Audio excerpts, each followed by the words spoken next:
ప్రభువునందు అందరికీ వందనములు శుభములు తెలియజేసుకుంటున్నాను. ప్రియులారా, ప్రియమైన సహోదరి సహోదరులారా, సర్వోన్నతుడు, సర్వేశ్వరుడు, పరమేశ్వరుడు, దేవాది దేవుడు అయినటువంటి పరమందు వేవేల దూతలతో కొనియాడబడుతున్న మహాతండ్రి అయినటువంటి మహాదేవుడికి, ఆయన ప్రియకుమారుడు, లోకరక్షకుడు, పాప విమోచకుడు, ప్రజలందరికీ ప్రభు అయినటువంటి యేసుక్రీస్తు గారి ద్వారానే స్తుతులు స్తోత్రం చెల్లించుకుంటూ, ప్రియులారా, ఈ దినమున పరిశుద్ధ గ్రంథములో, బైబిల్ గ్రంథములో మాటలు చెప్పుటకు, జ్ఞానపూర్వకమైన మాటలు చెప్పుటకు దేవాది దేవుడు సర్వోన్నతుడు నాకు ఇచ్చిన అవకాశాన్ని బట్టి స్తుతులు స్తోత్రం చెల్లించుకుంటూ, ప్రియ సహోదరి సహోదరులారా, బైబిల్ గ్రంథం మత గ్రంథం కాదండి, మార్గ గ్రంథం, జీవ గ్రంథం, జీవపు ఓట, జ్ఞానపు ఓట, జ్ఞానపు గని, సకల శాస్త్రాలను అధిగమించినదే బైబిల్. ప్రియ సహోదరులారా, ఎంతో అద్భుతమైనటువంటి పదాలు, దేవుని యొక్క మార్గాన్ని, దేవుని యొక్క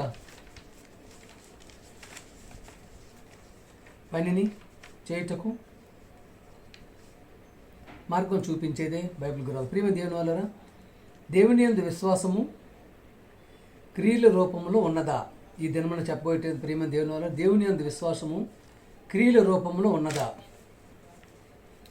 ప్రియమ దేవుని వలన చూశారు కదా, అందరూ ప్రతి ఒక్కరు కూడా నేను దేవుని నమ్ముకున్నాను, దేవుడు అంటే ఇది, దేవుడు అంటే నేను చచ్చిపోతాను, దేవుడు అంటే అసలు అడగక్కలేదు, ఉదయం నుంచి సాయంత్రం పడుకునే వరకు నేను దేవుడినే ధ్యానిస్తుంటాను, దేవుడినే ఆరాధిస్తుంటాను, దేవుడినే పూజ చేస్తుంటాను అని చెప్పేసి చెప్పుకుంటూ ఉంటారు. ప్రియమైన దేవుని వాళ్ళు నిజమైనది దేవుని యొక్క మనసు ఎరిగేటట్టుగా ఉంటున్నామా? ప్రియమైన దేవుని అసలు ఆయన విశ్వాసం అంటే దేవుని విశ్వాసంతో ఉంటున్నావా? ఆ విశ్వాసాన్ని క్రియల రూపంగా, క్రియలతో పనిలో చూపించగలుగుతున్నామని మనం కనుక్కున్నట్టయితే, ఇప్పుడు ఉన్నటువంటి యొక్క పరిస్థితుల్లో మనం ఈ యొక్క బిజీ షెడ్యూల్, ప్రతి ఒక్కరు కూడా విపరీతమైనటువంటి బిజీలో పడిపోతూ అసలు దేవుడికి టైం ఇచ్చేటట్టు వరకు కూడా కనబడిచేటట్టు పరిస్థితులు ఉంటున్నాం ప్రియమ దేవుని వాళ్ళు. అందుకని 24 గంటల్లో నీకు ఇస్తున్నట్టు ఎంత టైం దేవునికి కేటాయించగలుగుతున్నాము, అలాగే క్రియల రూపంగా చూపించగలుగుతున్నామంటే, యాకోబు, ప్రియమ దేవుని వాళ్ళు, యాకోబు 2వ అధ్యాయం 14-15, యాకోబు 2వ అధ్యాయం 14-15, నా సహోదరులారా, క్రియలు లేనప్పుడు ఎవడైనను తనకు విశ్వాసం కలదని చెప్పిన ఎడల ఏమి ప్రయోజనము? అట్టి విశ్వాసం అతని రక్షింపగలదా? చూసారా మహోన్నతమైన మాటని ఈ దినమున దేవుడి మనలో దేవుడి నోటుబోరుగా పలికించినటువంటి మాట ఏంటండి? నా సహోదరులారా, సహోదరులారా అంటే సహోదరులారా, ప్రియమైన దేవుని వాళ్ళు. ఎందుకంటే దేవునికి ఆడైన మగాని తేడా లేదు కనుకనే నా సహోదరుడు అంటే, సహోదరుడు అంటే ఒక సహోదరుడికి సహోదరులు కూడా ఉంటారు ప్రియమైన దేవుని. అందుకనే క్రియలు లేనప్పుడు ఎవడైనా విశ్వాసము కలదని చెప్పిన ఎడల ఏమి ప్రయోజనము? అట్టి విశ్వాసం అతన్ని రక్షింపగలదా? చూసారా, దేవుని పనిలో మెయిన్ ఏమి ఉండాలండి? క్రియ ఉండాలి, పని ఉండాలి. అంటే నాకు విశ్వాసం ఉందని చెప్పేస్తే సరిపోదు. నీ విశ్వాసాన్ని పని రూపంగా చూపగలుగుతున్నావా? ఎంత పని చూపగలుగుతున్నావు? ఎంతవరకు నీ యొక్క విశ్వాసాన్ని నిలబెట్టుకోవడానికి క్రియను ఎంతవరకు చేయగలుగుతుంది? నీ పనిని ఎంతవరకు చేయగలుగుతున్నావు? దేవుని కోసం ప్రాణం అర్పించేటటువంటి వారుగా ఉండగలుగుతున్నామా? అవసరమైతే ఈ దినమన, ఈ సమయంలో, ఈ రాత్రి నైనా నీ యొక్క ప్రాణం నాకు కావాలంటే తండ్రి తీసుకోనేటువంటి దేవుడా తీసుకోవటటువంటి దేవాది దేవుడు తీసుకునేటువంటి మనసులో మనం ఉండగలుగుతున్నామా? ప్రేమ, అది క్రియ అంటే. ప్రేమ దేవులో దేవుని కోసం, దేవుని యొక్క పనిలో, దేవుని విశ్వాసంలో, దేవుని యొక్క క్రియలో నీ యొక్క జీవితాన్ని కొనసాగించడం అన్నదే విశ్వాసం. ప్రేమ దేవుని వలన 2 కొరింథీ 6వ అధ్యాయం 18 2 కొరింథీ 6వ అధ్యాయం 18 మనము జీవము గల దేవుని ఆలయమై ఉన్నామంట. అబ్బా ఏంటండి, మనము జీవము గల దేవుని ఆలయమై ఉన్నామంట. దేవునికి మనం ఆలయం అంట. ఎంతటి గొప్ప మాట, ఎంతటి అద్భుతమైన మాట, ఎంతటి మాత్రమైన మాట ప్రియమైన దేవుని వలన. చాలామంది అనుకుంటుంటారు, ఏంటి బా మనిషిగా ఎందుకు మనిషిగా పుట్టించారు దేవుడు అనుకుంటుంటారు కదా. ఏంటి మనిషి జీవితం, దానికి బదులు కుక్కగా పుట్టిన బాగుండు, నగ్గగా పుట్టిన బాగుండు, ఆవుగా పుట్టిన బాగుండు, పందిగా పుట్టిన బాగుండు అనుకుంటుంటారు. కానీ నీ జీవం ఎంతటి ధన్యత అయినదో, నీకు దేవుడు ఇచ్చినటువంటి యొక్క జీవితం ఎంత అపూర్వమైనదో, ఎంతటి ఘనమైనదో ఎంతటి ఘనమైనదో చూసేటి మనము జీవము గల దేవుని ఆలయమై ఉన్నాం, దేవునికి ఆలయమై ఉన్నాం. చూసారా దేవుని అంత చాలామంది ఏంటంటే ఆలయాలకు వెళ్తుంటారు, గుళ్ళకి వెళ్తుంటారు, గోపురాలకు వెళ్తుంటారు, చర్చిలకు వెళ్తుంటారు, మసీదులకు వెళ్తుంటారు, మందిరాలకు వెళ్తుంటారు, దర్గాలకు వెళ్తుంటారు. చూసారు కదా, కోళ్ళ దూర ప్రాంతాలు వెళ్తుంటారు. చూసారు దేవుళ్ళు ఎంత దూరం, ఎక్కడ దూరం జలపాతాలు ఆపాతాలు ఈ పాతాలు ఉంటున్నా సరే వెళ్తూనే ఉంటారు. కానీ కేదారేశ్వరం అని చెప్పేసి అక్కడికి వెళ్తూ ఉంటారు, జలపాతాలు చూడాలని వెళ్తుంటారు. అలాగే తిరుపతిలో కొండల మీదకి ఎక్కుతుంటారు, అలానే విజయవాడ కొండల మీదకి ఎక్కుతుంటారు. దేవుడు కొండలు ఎంత ఎత్తైన కొండలు అంటే దేవుని ఆలయం అంటది. అంటే ఆలయం అనుకునే మనిషి వెళ్తూనే ఉంటున్నాడు. దేవుని వల్ల ఆ ఆలయంలో దేవుడు ఉంటున్నాడు. అసలు చూసారా, మనము జీవము గల దేవుని ఆలయం దేవుడు అంటున్నాడు. చూసారా, మనము జీవము గల దేవుని ఆలయం ఉన్నామంట. దేవుని ఆలయం, నీ ఆలయం ఎక్కడుందండి? ఆలయం ఎక్కడుంది? దేవుని ఆలయం నీ హృదయమే దేవుని ఆలయం. చూసావా, దేవుడు వదిలినటువంటి జీవాత్మనే పరమాత్మ వదిలినటువంటి ఆయన పరమాత్ముడు, జీవం వదిలేడు, నీవు జీవాత్మ అయ్యావు. దేవుని అందుకనే మనము జీవము గల దేవుని ఆలయం ఉన్నారు అంటున్నారు. చూసారా, ఆలయాన్ని నిలబెట్టుకోగలుగుతున్నావా? దేవుని గల జీవం ఆలయంగా ఉండగలుగుతున్నావా? ఆలయంగా నిలబెట్టుకోగలుగుతున్నామా? ఈ ఆలయాన్ని దేనికి ఇస్తున్నాము? ఈ యొక్క ఆలయాన్ని ఏ పని కోసం నిమిస్తున్నాము? జీవము గల దేవుని పనికి ఇస్తున్నావా? దేవుని క్రియనికి ఇస్తున్నావా? దేవుని విశ్వాసానికి ఇస్తున్నావా? దేవుని వల్ల అలా ఇచ్చేవారుగా ఉంటున్నామా? లేదే, వెచ్చబెడతానం, జలసాలతనం, అసలు ఏదో మొత్తం లోకాన్ని అనిపించేయాలి, ఉన్నప్పుడే లోకాన్ని అనిపించి చనిపోయినటువంటి అంత ఆతృతలు ఉంటూ ఉంటాం. అంటే ఈ లోకాన్ని సృష్టించేదేవారు, విశ్వాలు సృష్టించేదేవారు మర్చిపోతున్నాం. ఇంతటి నీ కాళ్ళ దగ్గరికి కదలకుండా ఇప్పించేటటువంటి దేవుడిని ఎంత టెక్నాలజీ చూస్తున్నారు కదా, ఇంత విశ్వంలో నుంచే ఇంత ప్రకృతిలో నుంచే తీసినటువంటి టెక్నాలజీనే గుర్తుపెట్టుకుంటున్నా కానీ ఇంతటి ఈ ప్రకృతిని సృష్టించినటువంటి దేవుని యొక్క పనిలో, దేవుని యొక్క విశ్వాసంలో, దేవుని క్రియలో ఉండగలుగుతున్నావా? దేవుని ఆలయం అంటే అది. నీ ఆలయాన్ని దేవుడికి బదిలంగా ఇవ్వగలుగుతున్నావా?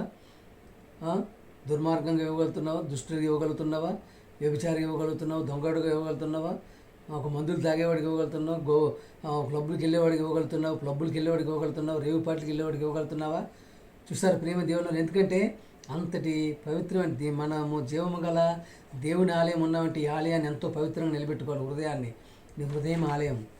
దేవులరా పాటలు పాడుతూ ఉంటారు కదా, హృదయం గురించి పాటలు పాడుతుంటారు కదా. హృదయం ఎక్కడున్నదో, హృదయం ఎక్కడున్నదో, నీ చుట్టూనే తిరుగుతున్నదో. ఎవరి చుట్టూ తిరుగుతుందని హృదయం? అమ్మాయి చుట్టూ తిరుగుతుందని హృదయం, అబ్బాయి చుట్టూ తిరుగుతుందని హృదయం. దేవుని వల్ల చూసావా, జీవమగల దేవుని ఆలయం ఉన్నామంటే నీ హృదయాన్ని ఆలయాన్ని ఎక్కడ ఎవరి గురించి చెప్తున్నావు? దేని గురించి చెప్తున్నావు?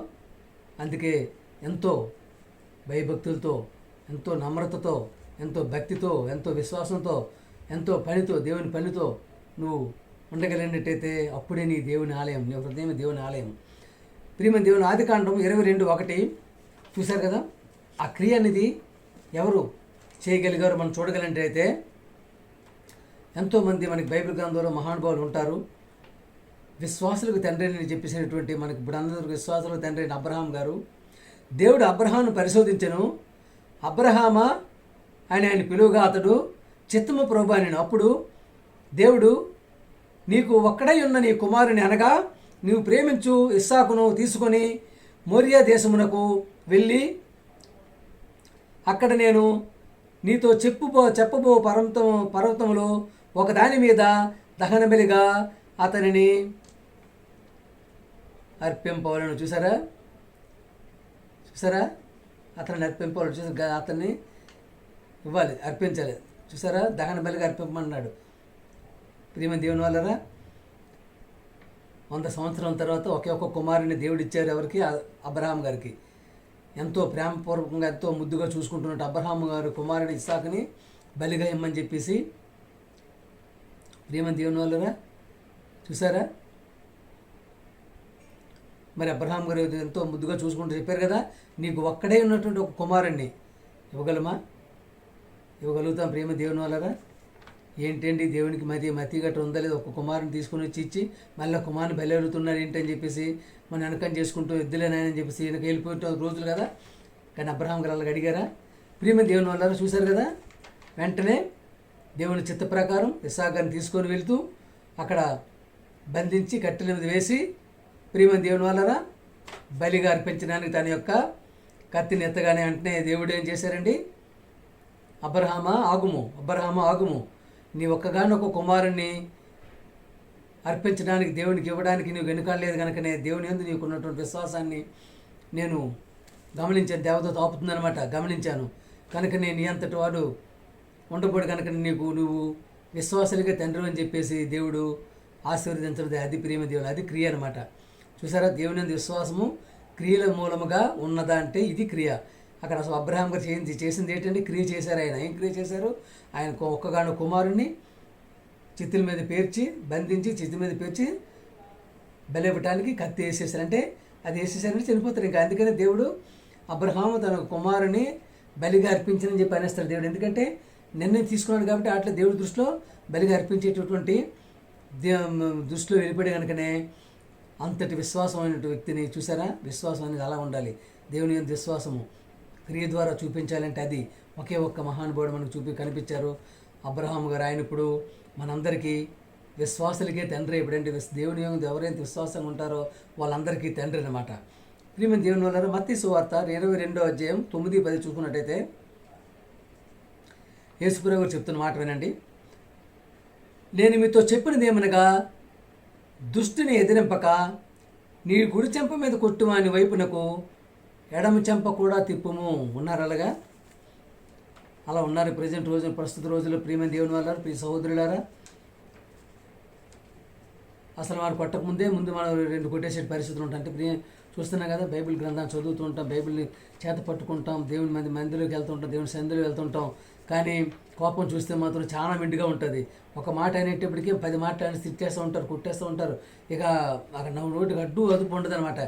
కానీ లోకరక్షకుడు, పాప విమోచకుడు, దేవుని అద్వితీయ కుమారుడు, ఒక్కగానొక ప్రియ కుమారుడు, ప్రేమ కుమారుడు చెప్పిన మాట ఏంటంటే, నేను నీతో చెప్పినది ఏమనగా, దుష్టుని ఎదిరింపక దుష్టుని ఎదిరించొద్దు, నీ కుడి చెంప మీద కొడితే ఎడం చెంప చూపమని చెప్పేసి చెప్పినట్టు ఎంతటి మహత్తరమైన మాట. ప్రేమ దేవుని వలన గాంధీ మహాత్ముడు చూసారా, భారతదేశానికి మొత్తం ఆంధ్రదేశానికి మహాత్ముడు అయిపోయాడు, పూజ్య బాపూజీ అయిపోయాడు కదా. ఆయన ఏంటండి, బైబిల్ చదివే అహింస మార్గం ద్వారానే భారతదేశానికి స్వాతంత్రం రప్పించగలిగాడు. ఇది అహింస మార్గాన్ని ద్వారానే ఆయన స్వాతంత్రం రప్పించగలిగాడు ప్రేమ దేవుని వల్ల. అందుకనే అంతటి మహత్తరమైన మాటని, అంతటి ఓపికని, అంత దయాలత్వాన్ని, అంత దీనత్వాన్ని ఉంచుకునే పరిస్థితులు ఇప్పుడు ఉన్నామా? అసలు లేదే. బయటకు వెళ్తే ఇంటికి తిరిగి వస్తామా లేదనే పరిస్థితి, మగవాళ్ళు వెళ్ళినా తిరిగి వస్తారనే పరిస్థితి, ఆడవాళ్ళు వెళ్తున్నా తిరిగి వస్తారనే పరిస్థితిలో ఉన్నటువంటి రోజుల్లో మనం గడుపుతున్న ప్రేమ దేవుని వాళ్ళు. చూశారు కదా, ఇంతటి మహత్తరమైనటువంటి మాటలు చెప్పినటువంటి ఆయన యొక్క మహానుభావుడిని. ఆయన ఆయన శకపురుషుడు అండి. ఆయనకి ఇచ్చిన అవార్డు ఏంటంటే శకపురుషుడు.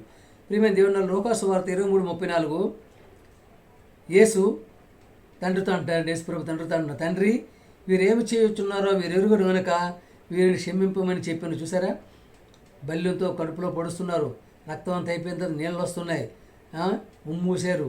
ప్రియమైన దేవుని కిరీటాన్ని, ముళ్ళ కిరీటాన్ని పెట్టారు, ఇష్టం వచ్చినట్టు చేస్తుంటే, తండ్రి వీరేమి చేయుచున్నారు వీరెరుగురు కనుక వీరిని క్షమింపమని అన్నారు. ఎంతటి ఓపిక, ఎంతటి ధైర్యత్వం, ఎంత దీనత్వం, ఎంతటి క్షమాభిక్ష ప్రియమైన దేవుని చూశారు కదా. అందుకనే వన్ అండ్ ఓన్లీ శకపురుషుడు ఆయన ఒక్కలే అవార్డు ఇచ్చినటువంటి ప్రియమైన దేవుని యేసుప్రభు గారికి అవార్డు ఇవ్వాలని శకపురుషుడు ఆయన.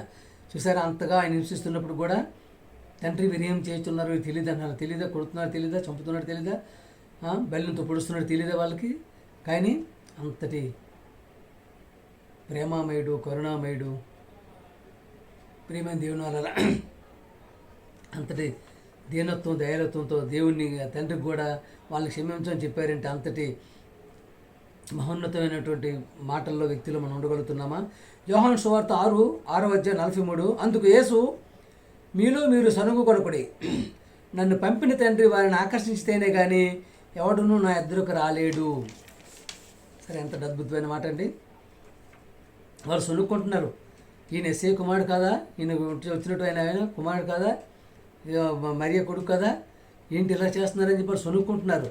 అంటే వాళ్ళకు కూడా అప్పుడు కూడా ఆయనకి ఇంకా తెలియదు, వాళ్ళకి కూడా తెలియని పరిస్థితి అయిపోయింది. యేసుప్రభు గారు దేవుడు కుమారుడుగా వచ్చారు, పరలోకం నుంచి వచ్చి దేవుడు కుమారుడుగా వచ్చారు సంగతి తెలియక సనుక్కుంటుంటే యేసుప్రభు ఏమన్నారంటే, అందుకు యేసు, మీలో మీరు సనుగు కొనకడి, నన్ను పంపిన తండ్రి వారిని ఆకర్షించితేనే కానీ ఎవడు నా యొద్దకు రాలేడు. యేసుప్రభు గారి గురించి తెలుసుకోవాలంటే యేసుప్రభు ఎవరో తెలియాలంటే, యేసుప్రభు దేని మూలంగా వచ్చారో తెలియాలంటే దేవుడు ఆయన ఆకర్షించాలి, తండ్రి ఆకర్షించాలి, మహాదేవుడు ఆకర్షించాలి, ఆయన యొక్క ఆశీర్వాదం ఉండాలి, ఆయన యొక్క పరిశుద్ధాత్మ వరం ఉండాలి. చూసారా, పరిశుద్ధాత్మతో నింపగలిగిన వాళ్ళే యేసు ప్రభువుని కరెక్ట్గా చెప్పగలరు. ప్రేమ దేవుని వల్లరా యేసు చూసారా, సజీవుడు, దేవుడు కుమారుడు అని చెప్పేసి చెప్పగలిగేవారు ఎవరంటే వాళ్ళలో దేవుడు ఉన్నారని చెప్పి, దేవుడు ఆకర్షించారని చెప్పి, తండ్రి ఆకర్షించానే ఆ మాటను చెప్పగలరు. మిగతా వారు ఎవరు చెప్పలేరు ప్రేమ దేవుని వాళ్ళు. అందుకనే అంత అద్భుతంగా యేసు ప్రభు చెప్పిన, నా తండ్రిని మిమ్మల్ని ఆకర్షిస్తేనే నేను ఎవరో మీకు తెలుస్తుంది, అంతేగానే ప్రతి ఒక్కరికి తెలియదని చెప్పి అంటున్నారు. అందుకనే ప్రేమ దేవుని వల్లరా ఇంతటి మహత్తరమైన మాటలు, ఇంత అద్భుతమైన మాటల్ని, ఇంతటి నీతివంతమైన మాటల్ని, సత్యవంతమైన మాటల్ని, భక్తిపూర్వకమైన మాటల్ని రాయబడిన గ్రంథాన్ని చేత పట్టుకునేటప్పుడు ఆ విధంగా ప్రవర్తించడం, ఆ విధంగా ఉండడానికి, అలాగే దేవుని యందు విశ్వాసంతో పాటు నీ క్రియలు ఏమి చూపిస్తున్నావు, తెల్లవారు లేచిన కానీ రాత్రి పడుకునేంత వరకు దేవుని యొక్క నీ క్రియ ఎలా ఉంటుంది, నువ్వు చేసే పని ఎలా ఉంటుంది, దేవుడికి నువ్వు చేస్తున్న పని ఎలా ఉంటుంది, విశ్వాసం ఉంటున్నా కానీ దేవుని పనులు ఎంతవరకు ఉంటున్నావు, ఏ విధంగా నీ పనిని చూపించగలవు, ఏ విధంగా నీ క్రియను చూపించగలుగుతున్నావు అని చూసుకున్నట్టయితే ప్రియమైన దేవుని భక్తిగా, దేవుని భయంతో భక్తితో నీ యొక్క పనిని చేయగలుగుతున్నావా అని మనం పరిశీలించుకొని ప్రియమైన దేవుని వల్ల చివరి వరకు, అలాగే లోకరక్షకుడు, పాప విమోచకుడు, ప్రజలందరికీ ప్రభు అయినటువంటి నేనే మార్గం, నేనే జీవం, నేనే సత్యం అని చెప్పినట్టు ఆయన మాటను అనుసరించి ఆయన యొక్క మార్గానికి వెళ్ళటానికి అందరూ సన్నద్ధులై ఉండాలని చెప్పి కోరుకుంటూ అందరికీ వందనాలండి. పాట పాడుకుందామండి.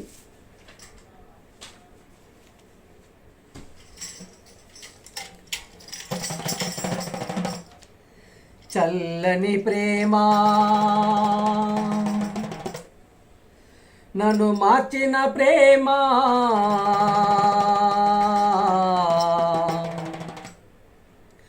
మల్లెల కన్నా బహు తెల్లని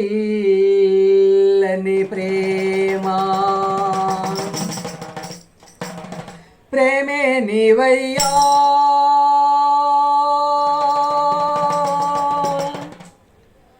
ప్రేమగల యేసు,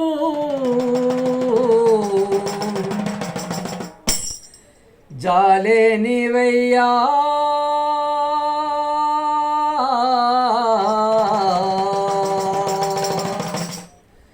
నా జాలిగల క్రీస్తు.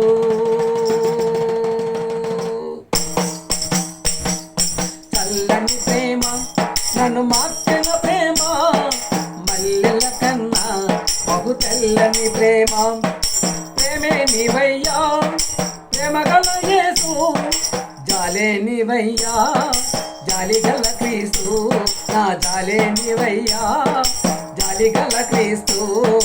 చల్లని ప్రేమ నన్ను మార్చిన ప్రేమ, మల్లెల కన్నా బహు తెల్లని ప్రేమ.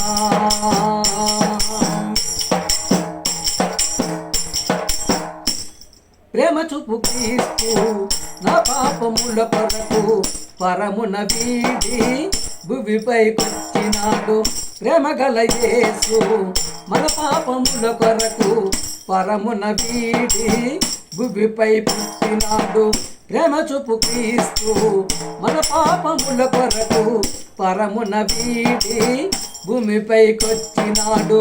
ప్రేమ చూపు యేసు మన పాపముల కొరకు పరమున వీడి భూమిపై పుట్టినాడు. వెలిగే యేసన్నగా ఈ లోకానికి వచ్చెనుగా, వెలిగే యేసన్నగా ఈ లోకానికి వచ్చెనుగా, వెలిగే యేసన్నగా ఈ లోకానికి వచ్చెనుగా, ఈ లోకానికి వచ్చెనుగా.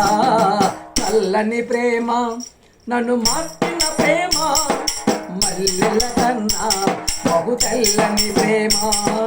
చల్లని ప్రేమ నన్ను మార్చిన ప్రేమ, మల్లెల కన్నా బహు తెల్లని ప్రేమ.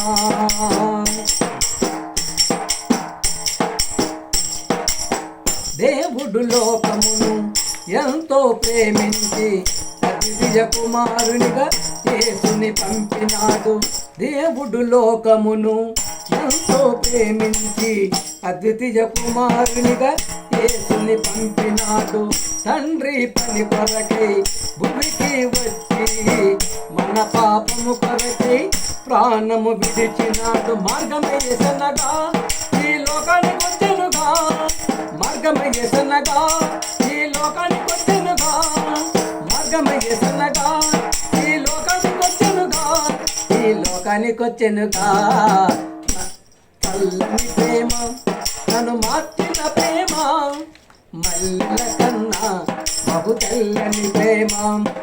ప్రేమే నీవయ్యా ప్రేమగల యేసు, జాలే నీవయ్యా జాలిగల క్రీస్తు, నా జాలే నీవయ్యా జాలిగల క్రీస్తు. చల్లని ప్రేమ నన్ను మార్చిన ప్రేమ, మల్లెల కన్నా బహు తెల్లని ప్రేమ. అందరికీ వందనాలండి. ప్రియమైన దేవుని వాళ్ళారా, ప్రియమైన సహోదరి సహోదరులారా, ఇంతవరకు చెప్పినటువంటి వాక్యం నచ్చినట్టయితే ప్రతి ఒక్కరు షేర్ చేయండి, లైక్ చేయండి. ప్రియమైన దేవుని వాళ్ళారా, ప్రతి ఒక్కరికి షేర్ చేయమని కోరుకుంటూ మీ ఈశ్వరరావు. అందరికీ వందనాలండి.